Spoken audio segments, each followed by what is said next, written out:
오늘 우리가 읽은 본문의 단락 속에는 두 명의 아마 중심 인물이 나타나는데, 하나는 솔로몬이고 하나는 스바의 여왕입니다.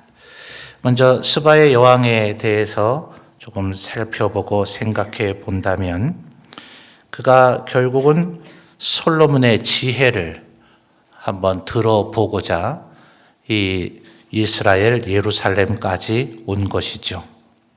근데 이 스바가 도대체 어디냐? 완전히 딱 단정 짓기는 어렵습니다만, 이디오피아라고 불려지는 나라가 스바가 아닌가. 성경에 이곳 외에는 창세기 한 번만 스바가 언급되고 그 외에는 언급되지를 않아서 그 나라가 맞는지.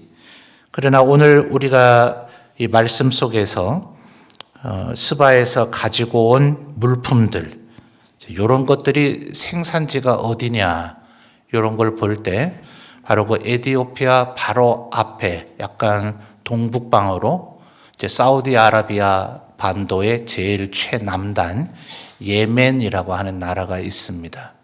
그래서 아마 신학자들은 고대에는 요 이디오피아 북방 지역과 그 예멘의 서남부 지역, 홍해를 사이에 두고 있는 두 지역이 함께 스바 여왕의 왕국으로서 통치되고 있었던 것이 아닌가, 그렇게 봅니다. 그리고 현재 이디오피아 사람들은 이 무렵에 자기들의 그 역사의 조상들이 스바 여왕과 솔로몬 사이에서 태어난 아들로 그렇게 믿고 있습니다. 성경에 그런 기록이 없으니 우리가 정확히 단정 지을 수는 없지만, 이디오피아 사람들도 뭔가 근거가 있기 때문에 그런 얘기를 하고 있는 것 아니겠습니까?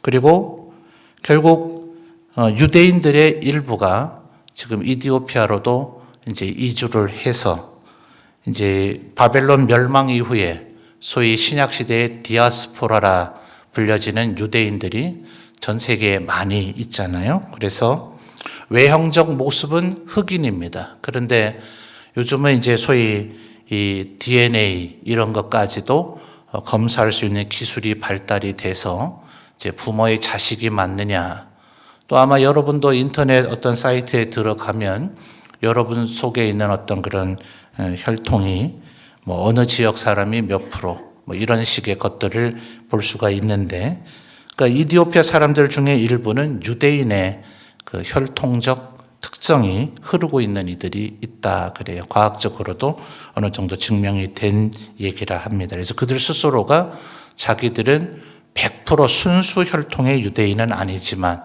예를 들어 디모데처럼 모계가 유대계라면 유대인이라고 인정을 하죠. 실제로 생부가 누군지를 당시는 판별할 과학적 능력이 없었잖아요. 요즘은 이제 생부가 누구냐 이걸 알아낼 수가 있는데, 결혼해서 법률적으로는 남편이 유대인이라고 할지라도 실제로 그 아이의 생부가 유대인이 아닐 가능성은 언제나 있잖아요. 그래서 신약 시대만 하더라도 어머니가 유대인이면 유대인으로 인정을 하지, 아버지가 유대인이면 유대인으로 인정하지는 않는, 오히려 그런 관념들이 있었습니다. 그래서 그런 계통을 통해서 조상 중에 이제 유대인들이 있었던 사람들이 이디오피아에도 있어요. 그래서 그들은 유대교를 믿다가 지금은 기독교인들이 아프리카 지역 중에는 꽤나 비율이 높은 지역 중에 하나가 이디오피아입니다. 자, 어쨌든 바로 이 이디오피아 사람에서 출발한 이 스바의 여왕이 예루살렘까지 찾아왔다. 이게 참 놀랍지 않습니까? 대략적인 당시의 왕궁의 위치 이런 것도 고려는 해야 되겠습니다만, 스바에서 예루살렘까지는 약 2,400km 정도가 됩니다. 근데 아브라함이 출발한 곳이 어디죠? 갈대아 우르에서 예루살렘까지 직선 거리로 하면 조금 다르겠습니다만, 창세기를 보면 하란을 경유해서 그의 형제들 몇몇은 하란에 정착을 해버리죠. 그리고 이제 아브라함과 조카 롯만 가나안 땅으로 왔기 때문에 갈대아 우르에서 하란을 경유해서 예루살렘으로 오는 경로를 따져보면 약 1800km입니다. 그러니까 스바의 여왕이 이 솔로몬 왕을 만나기 위해서 온 여행의 길이가 아브라함의 믿음의 여행 경로보다 훨씬 길다. 대단하잖아요. 물론 이 스바는 말씀드렸듯 에티오피아와 예멘 그 지역에 있는 왕국으로서 홍해를 끼고 있기 때문에 지난 시간 우리가 지금 10장 봅니다만 9장 26절을 보세요. 9장 26절을 보시면 솔로몬 왕이 에돔과 경계 지역인 홍해 물가의 엘롯 근처에 항구 도시 하나를 개척했죠. 이름이 뭡니까? 에시온 게벨. 이게 이제 이스라엘 영토 최남단에서 홍해로 연결되는 항구 도시입니다. 그래서 아마 스바의 여왕은 이 홍해 바다를 역행해서 북방으로 이제 올라오는 배로 여행을 했기 때문에 육로로 걸어서 오는 1800km보다는 오히려 더 수월했을지 모른다. 이렇게 신학자들이 보기도 합니다. 그러나 바다가 언제나 잔잔한 것만은 아니잖아요. 또 고대에 손으로 노를 지어서 배를 나가게 하든지 아니면 이제 바람의 힘을 이용한 돛담배인데 뒤에서 불어주는 순풍을 맞으면 다행이지만 앞에서 불어대는 역풍을 맞아버리면 굉장히 도보로 짐승인 낙타 같은 걸 타고 이용하는 것보다도 훨씬 더 어렵죠. 풍랑이 일게 되면 말할 수도 없고요. 어쨌든 100길에 2400km 누구라도 쉽게 여행할 수 있는 거리는 아니다 하는 것을 우리가 한번 생각해 볼 필요가 있겠습니다. 그래서인지 예수님께서도 이 부분을 언급하셨어요. 한번 찾아볼까요? 마태복음 12장 42절입니다.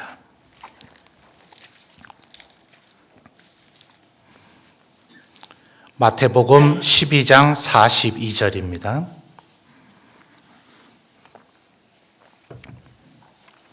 마태복음 12장 42절 우리 성도님들 한번 읽어주십시오. 시작.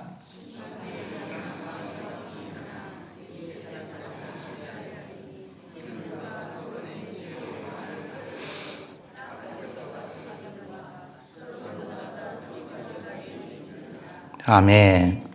자, 예수님께서 소위 공생의 사역을 3년간 했다. 우리가 보통 그렇게 보죠. 그런데 초창기는 주로 병을 고쳐주고 귀신을 쫓아내주는 일을 집중하셨어요. 하나님의 나라, 완성된 새 하늘과 새 땅 천국에서는 마치 에덴 동산과 같이 굶주리거나 배고플 일도 없을 것이고 질병을 앓거나 몸에 상한 장애를 겪는 일은 없을 것이겠죠. 그래서 예수님이 도대체 왜 초창기 사역에 병을 고치고 귀신 쫓아내주는 일을 했는가? 예수 그리스도를 통해서 완성될 하나님의 나라가 그와 같기 때문이다 하는 거예요. 모든 것이 치료되고 모든 것이 회복된 창조 때에 하나님 보시기에 심히 아름다웠던 모습이 될 것이기 때문에 주님께서 그 일을 행하셨다. 또 실용적으로도 굉장히 중요한 것이 분명히 예수님은 다윗의 혈통으로 다윗의 자손이셨지만 누가 그를 알아주겠어요? 지난 주일 저녁 우리 최 목사님 설교 중에도 말씀하셨던 것처럼 나사렛 예수라 불려졌기 때문에 더군다나 목수인 요셉의 아들로 여겨졌기 때문에 목수의 아들이자 나사렛 출신 30대 초반 그 사람에게 들을 거리가 있겠어요. 그러니 만약 예수님께서 병을 고쳐주거나 귀신을 쫓아내주는 권능과 능력이 그에게서 드러나지 않았다면 그 누구도 예수님의 말씀을 한번 들어보려고 모일 일은 없었을 거예요. 그에게 가면 병이 날 수 있다. 그에게 가면 귀신도 쫓아내서 치유해 주신다라는 소문이 퍼져나가자 점점 수많은 사람들이 모여들기 시작을 했고 그때부터 예수께서는 원래 의도하셨던 본격적인 말씀 강론을 시작하십니다. 그런데 그 중에는 비유도 많았고 또 그 내용 자체가 굉장히 파격적이었죠. 너희는 살인하지 말라 하는 말을 들었겠지만 마음속으로 미워하면 이미 살인했다. 그런 일을 저지를 것 같으면 차라리 너희들의 팔이나 눈을 자르거나 눈을 뽑아버려라. 뭐 이럴 정도로 산상복음에서 얘기를 하시니 아마 거기에 듣고자 하는 의욕들이 그때로부터 사라진 이들도 많았을 겁니다. 그것이 이제 복음서에서 말하는 무리와 제자들의 차이죠. 제자들은 그런 얘기도 잘 드러냅니다. 끝까지. 요한복음 6장에 보면 많은 사람들이 오병이어의 기적을 보고도 예수님께서 그런 말씀들을 하시자 이 말씀은 어렵다 하면서 흩어질 때에 예수님께서 탄식하시면서 사도들에게 제자들에게 너희도 가려느냐라고 하니 진리의 말씀이 주께 있사오니 우리가 누구에게로 가리이까라고 제자들은 대답했다 하죠. 그러니까 그러나 무리들은 이제 그런 얘기들을 자꾸 하시니 점점 주님 곁에 거리를 두고 떠나가기를 시작합니다. 그 무렵쯤에 방금 우리가 읽었던 마태복음 12장 42절의 말씀을 주님께서 하신 것인데 2400km를 여행을 해서 솔로몬의 지혜 한번 들어보고자 온 남방 여왕과 비교할 때 너희는 어떠냐? 바로 그 진리, 지혜. 솔로몬이 적은 잠언서에서 8장을 보면 우리말에는 이제 남성, 여성, 중성이라는 그런 개념이 없죠. 근데 이 히브리어 그리고 독일어에는 명사들이 보면 남성 명사, 여성 명사가 있어요. 지혜라 하는 것은 사실은 이런 걸 추상 명사라 그러죠. 추상적 개념인데 이게 히브리어에는 여성 명사입니다. 그래서 지혜를 사랑할 것인가, 음녀를 사랑할 것인가, 솔로몬이 이렇게 대조하면서 얘기를 해요. 지혜는 일종의 여성이기 때문에요. 근데 그 여성형인 지혜가 바로 하나님 그 자체이시다. 잠언 8장이 그것을 논증하고 있죠. 그러니까 예수님이 지금 그 얘기를 하시는 거예요. 솔로몬에게 공급된 지혜 정도가 아니라 그 지혜 자체인 내가 여기 있는데 너희는 왜 나에게 배우기를 원하지를 않느냐 하면서 심판의 날이 됐을 때 스바 여왕보다 열심이 없었던 자는 정죄를 받을 것이다. 그런 개념으로 스바의 여왕이 너희를 정죄할 것이다 라고 얘기하는 거예요. 그러니 이 말씀은 우리가 얼마나 하나님의 지혜를 알기를 갈망하고 있는가.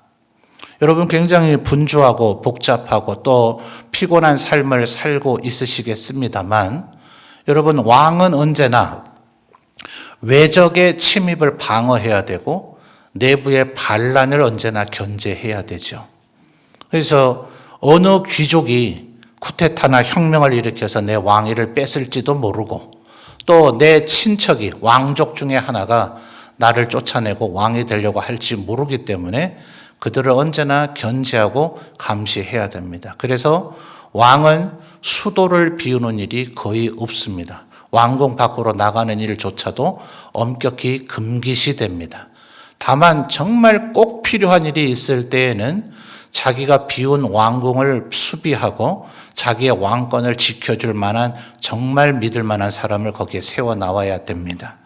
부인이 똑똑하다면 여왕을 책임자로 아니면 아들이 이미 장성해서 통치력이 있다면 아들을 왕위 계승자로 삼아서 그 자리를 또 그것조차도 정이 안 된다면 정말 믿을 만한 신하를 섭정 같은 개념으로 세워서 그로 하여금 자신의 왕국을 지켜내도록 만들고서야 왕궁을 비우고 수도를 비우는 일이 가능하지 그런 대비를 안 해놓고서는 그래서는 왕위를 언제 잃을지 모른단 말입니다.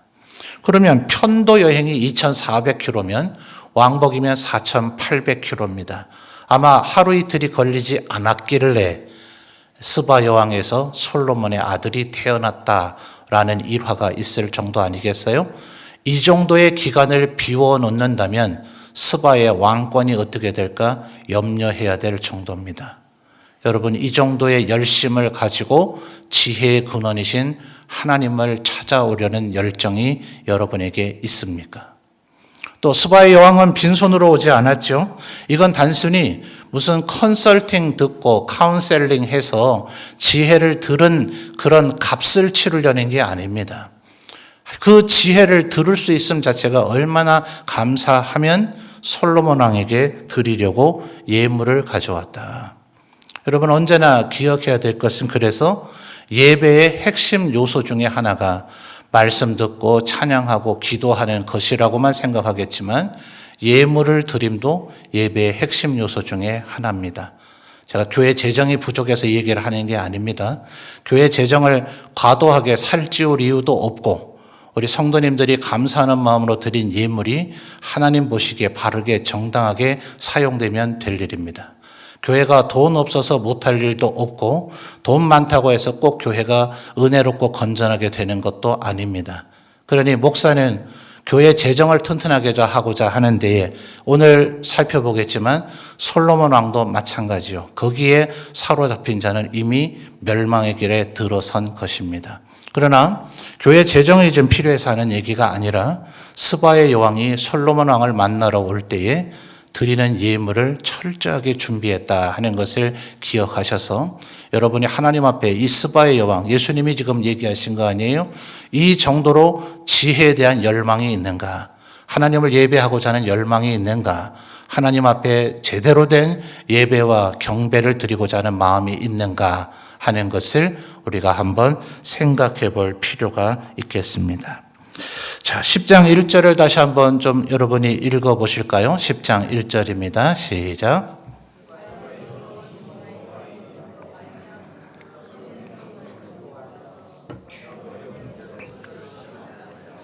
아멘. 자, 10장 1절의 하반절을 보니 스바의 여왕이 솔로몬을 뭐 하려고 했어요?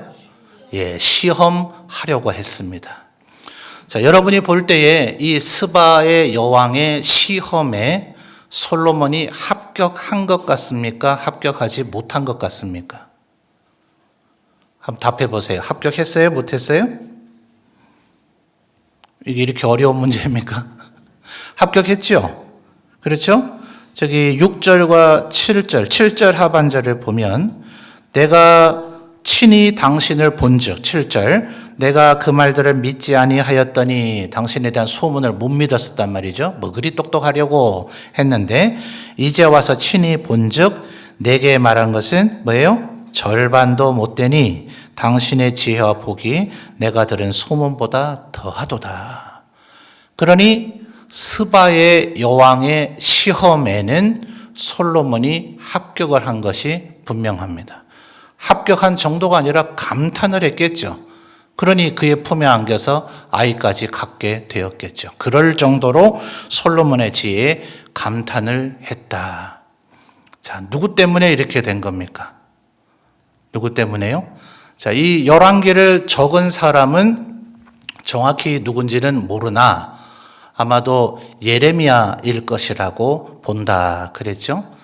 왜냐하면 이제 이 11개의 내용과 예레미야서의 내용이 이제 일치되는 부분이 좀 있어서 그래요. 그래서 예레미야가 적었다고 보는데 그 이유는 왜 우리가 바벨론에게 멸망했는가? 하나님이 안 계신 거 아닌가? 우리 사랑 안 하시는 거 아닌가? 하나님이 무능력하신 거 아닌가? 라고 바벨론의 포로로 끌려간 이스라엘 사람들의 대부분이 생각을 했기 때문에 하나님은 그런 분이 아니시다. 하나님은 온 천하의 주제가 되시고 그리고 우리를 언제나 사랑하시고 우리를 얼마든지 복 주시고 구원하실 수 있는 능력이 있으셨으나 우리와 우리의 열조들이 하나님을 배반하고 범죄해서 그렇다라는 이 얘기를 지금 논증하는 것이 열왕기와 역대기라 그랬습니다. 그래서 10장 1절을 다시 한번 잘 보십시오. 스바의 여왕이 감탄하고 있는데 예레미야로 보여지는 열왕기의 저자는 은연중에 지금 뭘 얘기하고 있어요? 10장 1절 스바의 여왕이 그다음 뭐라 그래요? 여호와의 이름으로 말미암은 솔로몬의 명성. 솔로몬의 명성이 누구 때문에 생겼어요? 여호와의 이름으로 말미암아. 그래서 9절을 보십시오. 솔로몬의 지혜를 듣고 나서 9절에 이 스바의 여왕이 이렇게 얘기합니다. 당신 대단합니다. 이렇게 얘기하지 않죠? 9절에 뭐라 합니까? 당신의 하나님 여호와를 송축할지로다. 누가요? 여호와께서 당신을 기뻐하사 이스라엘의 왕위에 올리셨고 누가요? 여호와께서 영원히 이스라엘을 사랑하심으로 당신을 세워 왕으로 삼아 뭘 행하게 하셨다고요? 정의와 공의를 행하게 하셨도다. 스바의 여왕도 이걸 알잖아요. 그죠? 지금 예레미야가 지금 그 얘기를 하는 겁니다. 잘 들어라. 스바의 여왕도 말하기를 여호와께서 영원히 이스라엘을 사랑하신다고 그 여인도 깨달았다. 지금 스바의 여왕이 절대로 멍청한 사람이 아니에요. 이 사람도 나름 어마어마하게 지혜가 있는 사람이기 때문에 얼마나 솔로몬이 대단한가, 나도 똑똑한데 내보다 더 똑똑하단 말이냐, 이제 그것 때문에 왔단 말이죠. 자, 물론 스바의 여왕만이 아닙니다. 24절로 가볼까요? 24절. 24절 읽어주세요. 시작.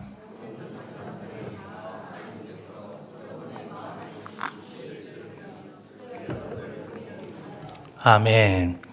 자, 그래서 스바의 여왕뿐이 아니라 솔로몬이 이걸 다, 예레미야가 이걸 다 기록하기가 그런 분량이 어마어마해지니까 24절에 스바의 여왕만은 아니었다.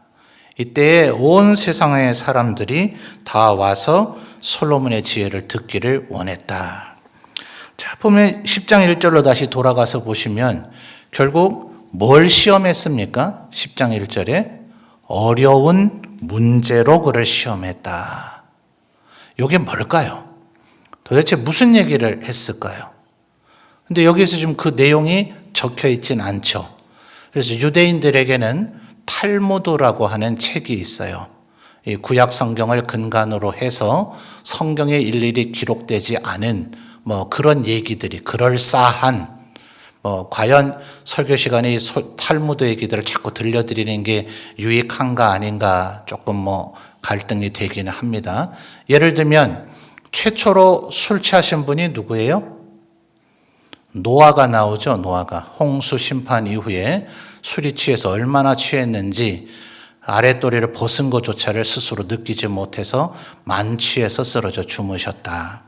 둘째 아들인 함이 그걸 보고 셈과 야벳에게 아버지가 벌거벗으신 줄도 모르고 주무시고 계신다라고 아버지의 연약한 부분을 폭로한 거죠. 이것이 하나님 앞에는 죄입니다. 그래서 셈과 야벳은 아버지의 하체를 보지 않으려고 뒷걸음질 치면서 들어가서 이불을 덮어드렸다. 그래서 노아가 깨고 나서 그 얘기를 듣고 함은 저주를 받았고 셈과 야벳은 축복을 받게 됐다. 이런 얘기가 창세기에 나타나죠. 그래서 어떤 신학자들이나 사회학자는 노아가 실제로 하나님께서 온 세상을 심판하시는 걸 보고 너무나 충격을 받아서 그것이 트라우마가 돼서 포도주를 마시게 됐다. 이렇게 주장하는 사람이 있는데 그럼 나머지 세 알들은 왜 마셨다는 얘기가 없는지, 여자분들은 왜 안 마셨는지, 오직 노아만 취했다 이 말입니다. 이제 그 얘기를 가지고 탈무드에서는 이런 얘기를 해요. 노아가 포도를 가지고 포도주를 만들 때 마귀가 와서 거기에 원숭이 피, 개의 피 한 4가지 정도 됩니다. 그런 피를 포도주에 섞어놨다.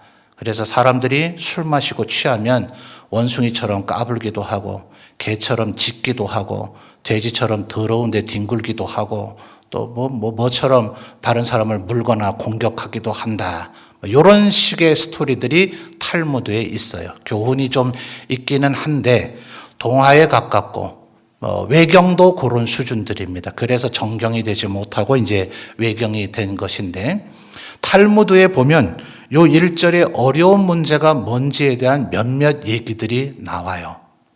여러분 혹시 이 10장을 읽을 때마다 도대체 뭘 묻고 무슨 대답을 들었길래 스바의 왕이 이토록 감탄하고 솔로몬을 사랑하는 지경에까지 이르렀을까? 이게 궁금해하신 적은 없으십니까? 성경이 그 얘기를 안 해주죠. 예레미야가 그걸 알 필요가 없다라고 지금 얘기하는 거예요. 솔로몬이 지혜롭다 하는 거 우리가 또 기억나는 사건이 하나 있었지 않습니까?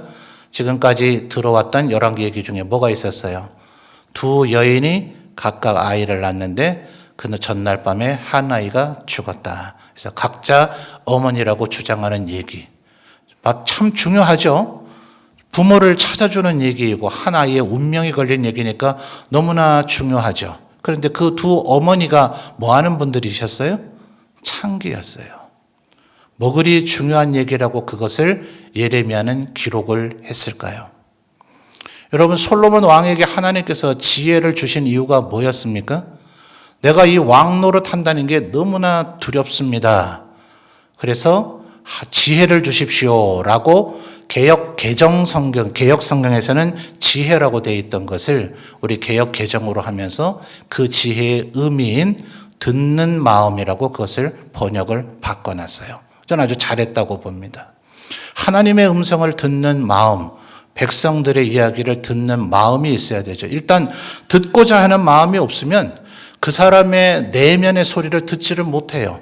들은 얘기조차, 이 귀로 들려진 얘기조차 온전히 이해하지 못합니다. 그러면 제대로 된 반응과 피드백이 나가지를 않아요. 그래서 솔로몬은 그걸 구한 거죠. 말하자면 솔로몬이나 우리가 추구해야 될 지혜는 내 학위를 얻기 위함이 아니어야 됩니다. 무슨 노벨상 받고 무슨 상 받고 박사학위 받고 그런 것이 목적이 되면 안 돼요. 그리스도인들의 지혜는, 특별히 하나님으로 말미암는 지혜는 언제나 다른 사람을 위함이어야 합니다. 여러분이 성경을 읽음도 기도를 함도 또 뭐 저에게 평신도 훈련이나 뭐 큐티 훈련반 등을 통해서 뭔가를 배운다면, 그래서 내가 이제 성경 볼 줄 안다, 성경을 볼 줄 있는 안목이 생겼다 뽐내려고 하면 그 사람은 솔로몬과 똑같은 멸망의 길을 걷는 겁니다. 우리가 배우고 알게 되는 모든 것들은 철저하게 다른 이들을 섬기기 위한 것으로 사용이 되어져야 돼요. 가끔 보면 이 솔로몬처럼 스바 여왕과 지금 말하자면 1등, 2등, 누가 지금 1등인가 요거 싸우고 있는 겁니다, 지금. 여러분, 어떤 이는 이 인류의 역사를요, 언제나 1등과 2등의 싸움이었다 그래요. 누가 왕할 것이냐, 누가 대통령 할 것이냐, 누가 주도권을 잡을 것이냐, 언제나 이것 가지고 싸워요. 평민들이나 백성이나 종들이나 천민들은 그런 거 관심이 없어요. 누가 왕이 되든 누가 뭘 하든 간에 온 세상 사람들이 잘 먹고 살도록 해주는 것이 중요한데, 언제나 지배층들은 이것 때문에 싸웁니다. 그래서 그들은 천국까지 못할 가능성이 굉장히 많아요. 마찬가지입니다. 우리들이 교회 안에서 어떤 직분을 받음도, 어떤 역할과 권한이 우리에게 주어짐도, 예를 들어 구역장이라든지 전도회 회장이라든지 또 중직분자든지 하여튼 뭐든지 간에 어떤 뭐라도 감투라도 하나 쓰면, 완장이라도 하나 차면 그게 자기 뽐내라고 준 게 아니라는 걸 기억해야 돼요. 온 교회 성도들은 내 맘대로 한번 움직여 봐야지, 온 교회 안의 모든 일을 내 뜻대로 한번 이루어 봐야지, 그거 하라고 그거를 해준 게 아니란 말입니다. 철저하게 다른 사람에게 내가 유익이 되고 있는가, 이거 끊임없이 점검하셔야 돼요. 지금 솔로몬이 스스로 내가 지금 그릇된 길을 향해서 한 발 한 발 하나님이 명령하신 좁은 길에서 내가 이탈되고 있다는 것을 인지하고 있다는 느낌이 전혀 없어요. 예레미야는 지금 솔로몬이 한 발짝씩 한 발짝씩 지금 멸망의 길로 빠져들고 있다. 근데 그는 전혀 그것을 알아채리지 못하고 있다라는 것을 우리에게 지금 이야기하고 있는 겁니다. 그래서 바로 그 창기의 아이를 찾아주는 정말 비천한 사람들을 돕는 얘기는 그까진 얘기가 뭐라고, 한 사람 아이의 운명이 뒤바뀌는 그게 하찮은 얘기라고 제가 얘기하려는 게 아닙니다. 굳이 그 어머니의 직업까지 왜 밝혀줄까요?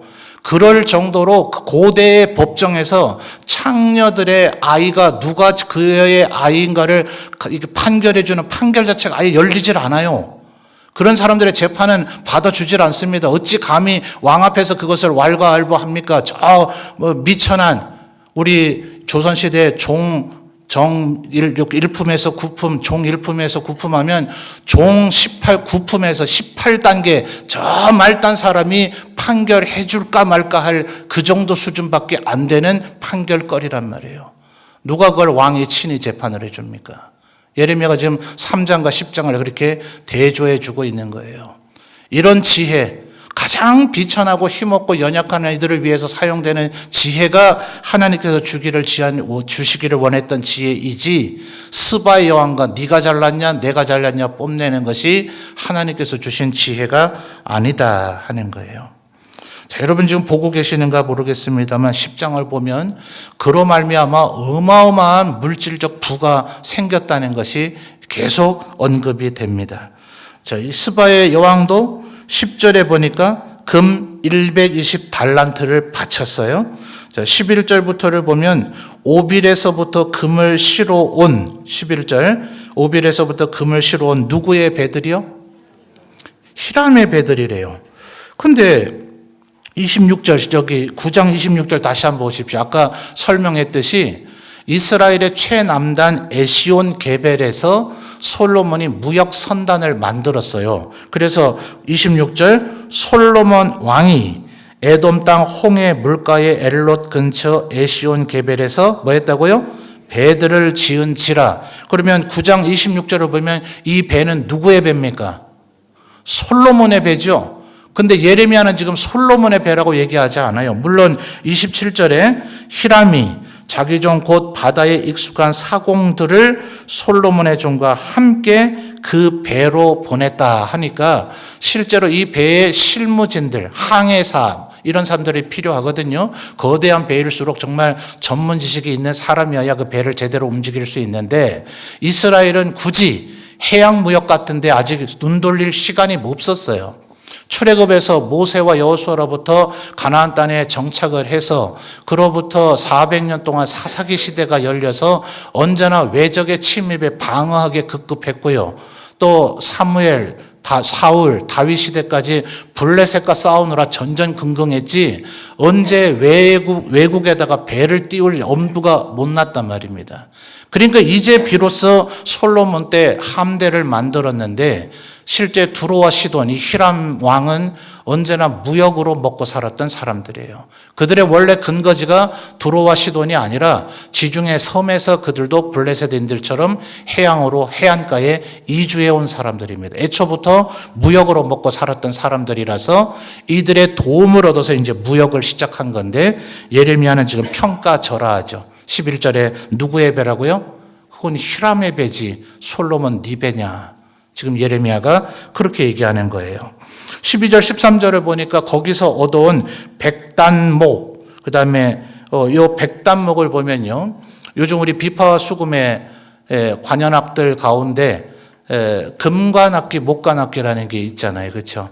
그래서 저기 플룻은 애초부터 금관악기인데 세로로 되어 있는 클라리넷이나 오보에 이런 것들은 원래 목관악기입니다. 지금은 이제 개량돼서 그게 관리도 어려워요. 그리고 훨씬 고가이고 만들기도 어렵고 관리도 어렵고 나중에 잘못하면 이제 휘거나 부러지거나 썩기 때문에 그래서 조금 편리한 것으로 플라스틱 수지로 요즘은 만들죠. 근데 고대에는 지금 이 12절에 얘기한 백단목 혹은 흑단목 이런 것들로 그래서 12절 하반절에도 수금과 비파를 이걸로 만들었다. 전 세계에서 아예 생산량 자체가 거의 나지 않는 최고급 악기를 만들거나 아니면 건물의 최고급 미장 장식재입니다. 자, 그걸로 지금 12절에 여호와의 성전과 왕궁의 난간도 꾸미고 그 다음에 악기도 만들어줬는데 자, 12절 하반절에 뭐라 그래요? 이 같은 일은 전에도 온 일이 없고 오늘까지도 본 일이 없다. 예레미야가 이스라엘이 멸망해서 이 글을 쓸 때까지도 이때 외에는 이런 백단목을 이렇게 수입해 들어와서 이걸 쓸 수 있을 만한 재력이 있었던 적이 없었다 이 말입니다. 14절에도 보면 세입금이 금 666달란트예요. 달란트가 화폐 단위로도 쓰이지만 무게로도 쓰입니다. 고대에는 금과 은 덩어리 자체가 아예 돈이었기 때문에 그게 무게를 의미하기도 하고 돈 단위도 의미를 하는데 현대에서는 안 쓰죠. 그래서 현대에서 쓰는 것으로 환산을 하면 이게 약 25톤입니다. 어느 정도인지 느낌이 안 오시죠? 25,000kg이라고요. 어마어마한 양입니다. 그러니까 그 뒤에 보시면 21절을 보면 솔로몬이 사용하는 모든 그릇이 다 금이고요. 레바논 나무 궁, 별궁이란 얘기예요. 자기의 궁 말고 원래 있던 궁이 또 있었잖아요. 거기도 다 정금이고, 심지어 뭐 바로의 딸 여왕을 위해서도 궁을 또 만들어 줬잖아요. 서울에도 가면 경복궁, 덕수궁, 경희궁, 궁궐이 하나가 아니죠. 서너 개인 것처럼 솔로몬이 여러 궁을 지금 만들어 놓은 건데, 거기에 모든 그릇들이 금이란 말입니다. 그리고 그래서 21절 하반절을 보면 은으로 아예 만들 필요도 없었고요. 18절에서 19절까지를 보면 보좌를 상아, 코끼리 이빨인 상아로 만들고 그걸 정금으로 덧입혔고 거기에 좌우에 12마리의 사자를 이렇게 조각해서 세워놨단 말이에요. 어마어마하겠죠? 조각품인 건 알지만 12사자가 호위하고 있는 솔로몬 왕 앞에는 저절로 다리가 후들후들거려서 무릎을 꿇었을 것 같아요. 어마어마하죠. 여러분 여기에 현혹되시면 여러분 솔로몬처럼 멸망할 가능성이 굉장히 많습니다. 이게 전부 다 지금 하나님 앞에 죄악이라고 지금 예레미야는 폭로하고 있는 겁니다. 당장 무슨 일이 벌어졌는가 한번 볼까요? 자, 여러분 이렇게 막대하게 국가에 부가 들어오게 되면 무역을 통해서 그렇고 다른 나라에서 조공형 예물입니다. 조공무역이라 그래요. 옛날 우리나라 중국에 사절 보낼 때마다 바리바리 싸갔죠. 근데 그건 좀 중립적으로 볼 필요가 있어요. 바리바리 싸가서 바치기만 한 게 아니라 바리바리 받아왔습니다. 고대에는 왕이 황제에게 뭘 바치고 황제는 오냐 기특하고 나면서 내려주는 그게 일종의 무역의 주된 무역이었습니다. 그러니까 일방적으로 갖다 바친 건 아니고 우리도 받은 게 있기는 있는데 문제는 갖다 바칠 땐 누가 바칠까요? 백성들이 공납과 세금으로서 국가에다가 내야 되죠. 제주도 사람은 귤 내야 되고 옥돔 같은 생선 내야 되고 이런 거 내야 됩니다. 개성 사람들 인삼 같은 거 만들어서 내야 됩니다. 이게 국가에 내는 세금입니다. 그래서 중국 갖다 바쳤습니다. 중국에서 황제께서 하사품을 내려줬습니다. 귤 생산한 제주도 사람에게 보내줄까요? 인삼 생산한 개성 사람들에게 보내줄까요? 왕족과 귀족들이 다 차지해버리죠. 요게 바로 문제란 말입니다. 지금 이 솔로몬 왕 시대에 벌어졌던 일들이 지금 그렇게 되고 있다라고 지금 예레미야가 폭로하고 있는 거예요. 막대한 어마어마한 은이 돌덩이처럼 굴러다니고 은은 아예 취급도 안 하고 야 누가 은으로 그런 걸 장식해 이렇게 말할 정도의 어마어마한 부가 이스라엘 안에 흘러 들어왔지만 백성들에겐 전혀 혜택이 주어지지 않았음이 12장 4절을 보죠. 솔로몬 사후에 이제 그의 아들 르호보암 왕 앞에서 솔로몬 시대의 신하들이 이렇게 얘기합니다. 12장 4절 우리 성도님들 읽어주세요. 시작.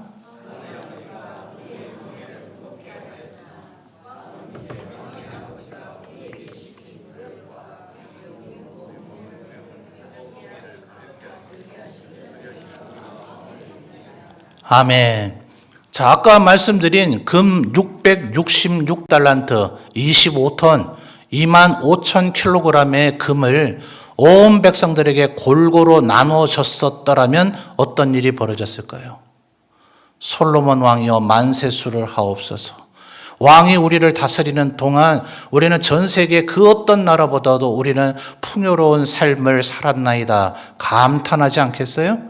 근데 이렇게 물질적 부가 어마어마하게 흘러 들어와서 자기가 쓰는 그릇은 전부 다 금으로 만들었을지는 모르지만 백성들에게는 우리에게 멍해와 고역만 우리에게 있었다라는 탄식과 원망이 솔로몬 통치 시기 동안 계속해서 쌓여가고 있었다 하는 겁니다. 심지어 26절부터를 보면 우리는 이미 솔로몬 왕이 하나님만 온전히 의지하지 않고 기병대를 조직하고 그 기병대를 유지하기 위한 말들을 키우게 하는 성들을 아예 만들어 놨었다 그랬죠? 이제는 심지어 26절에 그때보다 기병대가 더 늘어나고 있습니다. 더 늘어날 뿐만 아니라 심지어 28절에 애굽에서 말들을 사들입니다. 당시에 중군동 이스라엘을 중심으로 한 곳에서는 애굽의 말이 가장 크고 힘이 제일 좋았습니다. 힘이 좋으면 병거의 속도가 빠르죠. 그리고 그 병거가 달리는 힘이 좋기 때문에 그 병거에 칼날만 붙여놓으면 그 자체가 무기가 돼서 보병들은 다 쓸어 죽여버릴 수가 있습니다. 그러니까 당시로서는 애굽산 말이 끄는 병거는 최첨단 무기입니다. 오늘날의 핵무기와 견주될 정도입니다. 그런데 그것을 29절을 보면 솔로몬 왕이 이제 자기만을 위해서 쓰는 게 아니라 북방의 헷사람, 아람 사람들에게 팔아버립니다. 무기 판매와 무기 무역을 시작을 했어요. 이게 솔로몬 사후에 그대로 이스라엘에게 칼이 돼서 돌아옵니다. 아수르가 출현하기 전까지 우리 엘리사 시대 때 계속 언급했죠. 엘리사가 알려줘서 겨우 막아냈더니 도단성에 엘리사가 있대더라. 거기 포위해라. 나아만이 자기가 문둥병 걸렸을 때 어떻게 날 수 있느냐. 그거를 알려준 것도 이스라엘에서 포로로 잡혀온 계집종이잖아요. 아람이 어떻게 그렇게 강력한 국가가 됐겠어요? 바로 지금 29절에 솔로몬이 팔아먹은 병거 때문에 그 꼴이 결국 돼버렸다 하는 거예요. 여러분, 솔로몬의 시대를 잘못 봐서 정치, 경제, 문화 모든 게 왕성했네. 천만의 말씀요. 다윗과 이게 본질적으로 다른 거예요. 다윗은 하나님의 은혜로 그것을 누리게 됐고 솔로몬은 이 자체에 탐닉하고 있습니다. 이게 죄인가 아닌가 신명기 17장 마지막으로 확인만 하죠. 신명기 17장 17절을 보시죠. 다음 시간에도 이 구절을 또 보게 될 건데요. 전에도 한번 봤습니다만 하나님께서 이미 엄격하게 금하셨던 일이죠. 신명기 17장 17절요. 16절부터 17절을 같이 보면 좋겠네요. 신명기 17장 16절 17절 우리 성도님들 읽어주세요. 시작.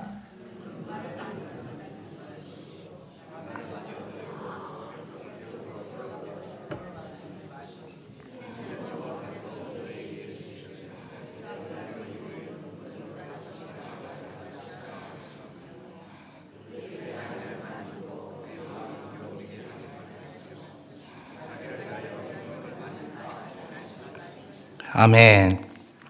이미 16절에 병마를 많이 둔 것, 오늘이 처음이 아니었죠. 지난 몇 주 전에 언급이 됐었고요. 또 17절 하반절에 은금을 많이 쌓지 말라. 오늘 지금 솔로몬이 정면으로 그것을 어기고 있음을 우리가 확인했습니다.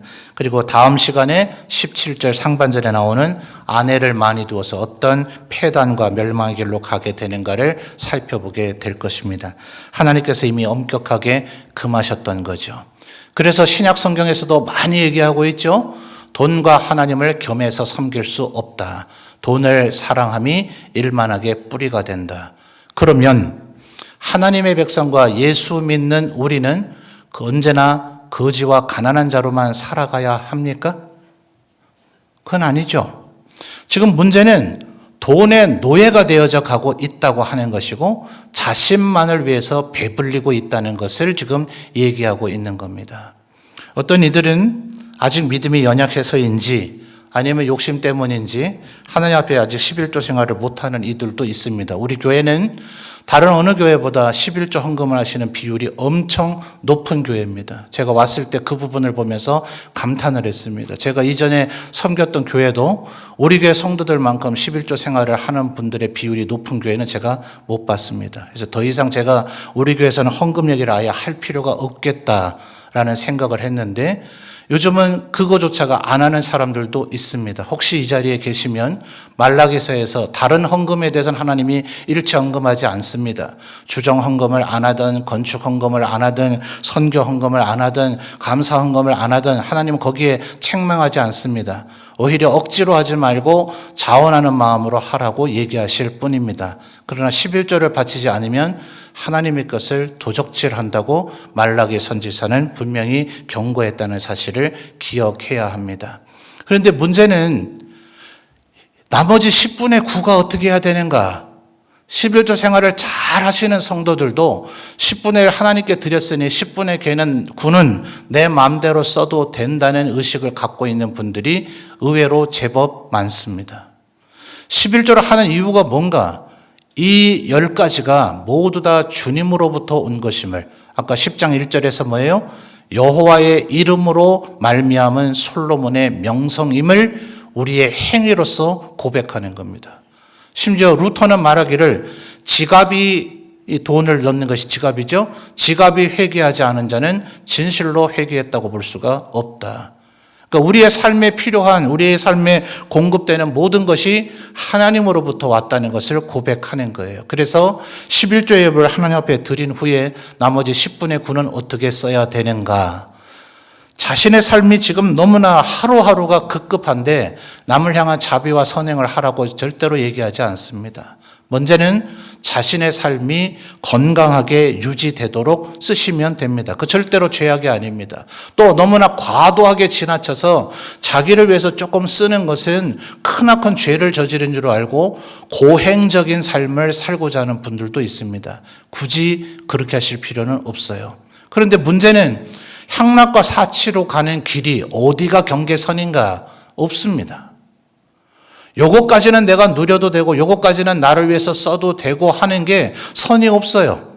그의 마음 중심이 어디를 향해 있느냐는 오직 그 자신과 하나님만 알 뿐이겠죠. 그래서 주님은 말씀하시기를 불의한 청지기가 되라고 얘기하셨어요. 자, 불의한 청지기 뭐예요? 주인이 맡겨준 거 지 맘대로 막 하니까 주인이 이제 너 해고야 이렇게 얘기를 하죠. 그리고 며칠까지만 근무하고 해고야 이렇게 얘기를 하니 불의한 청지기가 이제 자기가 먹고 살기가 급급해졌다 싶으니 주인에게 빚진 자들을 불러서 문서를 위조하죠.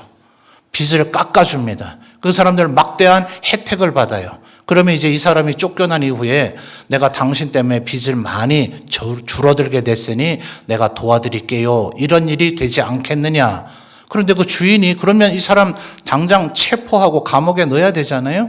근데 그 불의한 청지기를 칭찬했다고 예수님은 비유하셔요. 아주 신약의 복음서 가운데 난해한 가장 어려운 비유 중에 하나입니다. 그래서 해석이 구구절절해요. 이렇게 불의한 청지기처럼 사람을 사기라 이렇게 얘기해요. 자, 가장 표준적인 해석이 뭐냐 하면 우리에게 준 것이 하나님으로부터 온 것이 맞다면 솔로몬의 명성이 여러분의 여호와의 이름으로 말미암은 명성이 맞다면 나머지 10분의 9도 그런 용도로 써야 된다는 거예요. 다른 사람을 위해서 베풀고 나눠줄 때 심판의 날 내가 이 사람 때문에 도움을 입었습니다. 이 사람을 하나님 칭찬해 주십시오 라고 증언하는 사람이 많아질 것이다. 불의한 재물로 사람을 사라. 그래서 예수님은 그렇게 이야기를 하신 것입니다. 솔로몬을 위해서 자기만을 위해서 쓰지 말고 여러분 하나님께서 은혜와 축복을 베풀어 주시거든 다른 사람들도 베풀고 나눠주고 돌아볼 수 있는 축복의 통로가 되어서 살아가시는 우리 성도님들이 되시기를 바랍니다. 여러분 오늘 설교의 제목이 뭐예요? 시험이에요. 시험. 왜 시험이라고 했을까요?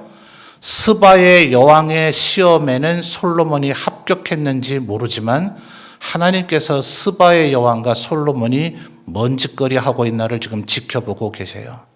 하나님의 시험에 솔로몬이 합격했습니까? 못했습니까? 합격 못했어요. 여러분 인간에게 만족 얻으려고 하지 마시고 인간을 만족시키려고 하지 마시고 여러분을 지켜보시는 하나님께서 아브라함을 시험하시듯 끊임없이 우리를 테스트하고 달아보고 계시다는 걸 기억하시기 바랍니다.